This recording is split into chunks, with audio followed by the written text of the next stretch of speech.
அதாவது குரான் ஓதும்போது மொபைலில் முதல்ல ஓதலாமான்னு கேட்குறாங்க.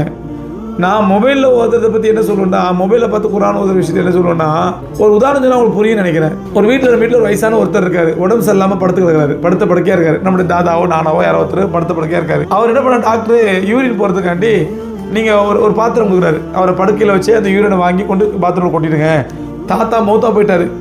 அந்த யூரின் அவர் யூஸ் பண்ண அந்த யூரின் பாத்திரம் இதில் அதை கழுவி வீட்டு பாருங்க மேலே வச்சுட்டோம். கொஞ்ச நாள் கழிச்சு நம்ம பால் குடிக்கணும். பால் குடிக்கிறது பாத்திரம் தர்றோம், பாத்திரம் கிடைக்கல. சரி அந்த பாத்திரத்தை எடுப்பா அப்படின்னு அதில் ஊற்றி பாலை குடிப்போமா?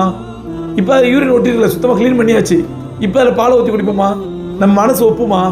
அருமை சகோதரர்களே, நம்முடைய செல்ஃபோனும் அந்த யூரின் பாத்திரம் மாதிரி தான். செல்ஃபோன் நீங்கள் குரான் ஓதிருந்தா குரான் மட்டுமா தெரியும், திடீர்னு ஒரு பொம்பளை வரும், ஆபாசப்படம் வரும், நெட்டில் ஒரு அசிங்கம் வரும், கேவலமான ஒரு ஃபோட்டோ வரும், அதில் குரானே வச்சுக்கிறோம். அப்போ இந்த மாதிரி அசிங்கங்களும் ஆபாசங்களும் நிறைந்த அந்த செல்ஃபோனில் நம்ம குரானே வச்சுக்கிறோம். யதார்த்தவாதியாக பேசுங்க. அதாவது நாங்கள் டெக்னாலஜிக்கெலாம் எதிராக நம்ம இல்லை. இந்த இப்போ நான் நானே யூடியூப்ல தான் பேசிகிட்டு இருக்கிறேன். டெக்னாலஜியை எதற்கு பயன்படுத்தணுமோ அதற்கு பயன்படுத்தணும்.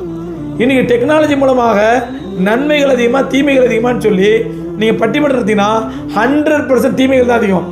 செல்ஃபோன் இப்போ நீங்கள் பயன்படுத்திட்டீங்க, அதிலே ஆபாச படத்தை பார்க்குறீங்க, அதிலே சினிமாவை பார்க்குறீங்க, அதிலே அசிங்கமான பொருள்களை ஃபோட்டோவை பார்க்குறீங்க, அதிலே வீடியோ பார்க்குறீங்க, அதிலே குரானை ஓதிக்கிறீங்க.